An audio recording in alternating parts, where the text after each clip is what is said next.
Une énorme histoire de corruption là derrière. Et tout ça a été masqué pour les intérêts de laboratoires pharmaceutiques qui voulaient promouvoir d'autres molécules.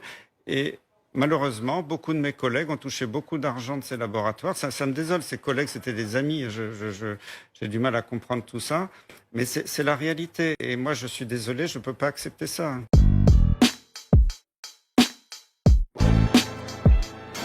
Pendant 15 ans, j'ai présidé une commission qui a aidé les gouvernements à gérer les crises sanitaires, donc je connais ça de l'intérieur. Je suis pas le gars de la troisième mi-temps qui dit yaka faucon. Dès le début, d'ailleurs, j'ai jamais changé de message. J'ai trouvé ahurissant la façon dont la crise a été gérée et j'étais sidéré par le discours de notre président hier qui a dit tout va bien, on était les meilleurs, alors que regardez bien, la France est championne du monde de la mortalité quand on la compte bien, parce que souvent on nous présente la mortalité, le nombre de morts sur le nombre d'habitants.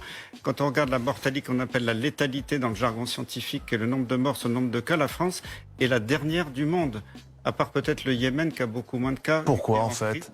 Et c'est hallucinant. On a presque 20% de morts de létalité. Les États-Unis en ont 6%. Le Portugal en a moins de 5%. Donc là, je suis très en colère parce que depuis le début, on n'a rien fait sur les masques. On disait qu'il n'y en a pas besoin parce qu'on n'en a pas. On n'a rien fait sur les tests. Alors que l'Allemagne a généralisé les tests dès le mois de janvier. Nous, on a attendu des mois. Puis on nous a dit, finalement, il n'y a plus de réactifs pour faire les tests sur le marché. Et puis après, on nous a fait le coup de la chloroquine avec des études complètement bidons, alimentées par l'industrie pharmaceutique, parce qu'il y a une énorme histoire de corruption là derrière. Vous êtes du côté de Didier Raoult, très clairement. Didier Raoult, lui, il a fait un superbe boulot que je salue et j'admire parce que son étude, elle est impeccable. Mais pourquoi il a été descendu comme ça, alors qu'il n'y a pas besoin d'un placebo quand on a des taux de succès aussi élevés? Vous savez que l'OMS a écrit des rapports il y a longtemps.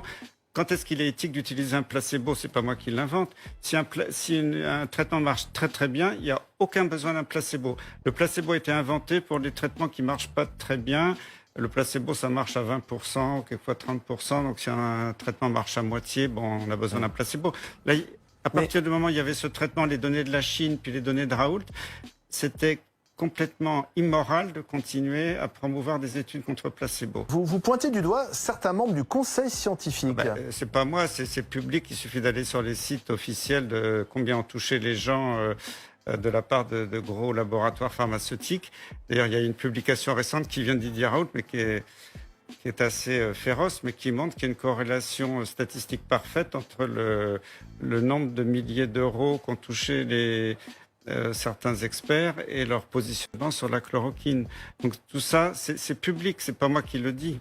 Alors, vous dites, nous n'étions pas prêts, mais en même temps, personne n'était prêt. Ça a surpris tout le monde, cette épidémie. Est-ce que c'est pas trop facile de faire le procès 3 mois après? Je suis absolument pas d'accord. Quand j'ai quitté la présidence du Haut Conseil en 2016, mais en 2011, le 1er juillet, j'avais signé un rapport pour le gouvernement sur la gestion des stocks de masques. C'était après la pandémie grippale. Et ce rapport, quand je le relis maintenant, ces recommandations, s'ils les avaient suivies, il n'y aurait pas eu de souci déjà sur les masques. C'est pour ça que vous n'êtes pas tendre avec le professeur Salomon, puisque le professeur Salomon a conseillé Marisol Touraine, la ministre de la Santé du gouvernement précédent, du quinquennat Hollande, et qu'aujourd'hui il est aux manettes en tant que patron de la santé en France. Le professeur Salomon, pourtant, on l'a suivi chaque soir avec son point presse. Il présentait l'avancée des conséquences du virus. Que lui reprochez-vous en fait? En plus, Jérôme Salomon, c'était mon élève, je l'ai connu interne, je l'ai nommé professeur, il était dans mon service et j'ai eu beaucoup Jérôme, qui est un bon médecin, très méticuleux. Moi, je pensais qu'il allait gérer ça très bien. C'est par la presse et les médias que j'ai appris que c'est lui qui avait participé à la suppression du stock de masques. Je l'ignorais totalement. Et quand Agnès Buzyn a annoncé dans le journal Le Monde qu'elle avait alerté Jérôme Salomon le 20 décembre en disant qu'il y aura une crise grave et qu'il ne s'est rien passé pendant tout le mois de janvier, pas de commande de masques, pas de commande de tests, alors que l'Allemagne a généralisé les tests. Ils ont dit à tous les laboratoires en Allemagne, faites des tests dès le 15 janvier. Donc en fait, on a perdu du temps. Et alors là, vous êtes particulièrement sévère avec Agnès Buzyn, qui était au départ de l'épidémie ministre de la Santé. Vous dites qu'elle ment, parce qu'elle ne peut pas dire à la fois, elle l'a dit publiquement, le risque d'importation depuis Wuhan de ce virus est quasi nul, ça elle l'a dit, et puis ensuite dire, quand j'ai quitté le ministère, j'étais en pleurs parce que je voyais la vague de tsunami qui était devant nous. C'est ça qui est terrible. Moi, je pense qu'il y a eu beaucoup de mensonges mensonge d'État. Ça me désole. Mais c'est la première fois de ma vie que j'ai honte pour notre pays. J'ai jamais ressenti ça. Je pense qu'on peut... Des mensonges d'État.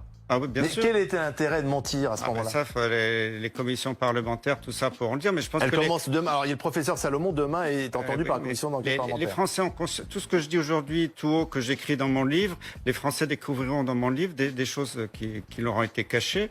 Et malheureusement, il y a des choses très graves. Regardez, on a eu près de 30 000 morts en France. Si on avait utilisé la chloroquine pour tous, peut-être que 25 000 morts auraient été évitées. 25 000 morts évités avec Quand la on compare avec chloroquine. les autres pays qui ont utilisé la chloroquine systématique, c'est évident, ça saute aux yeux.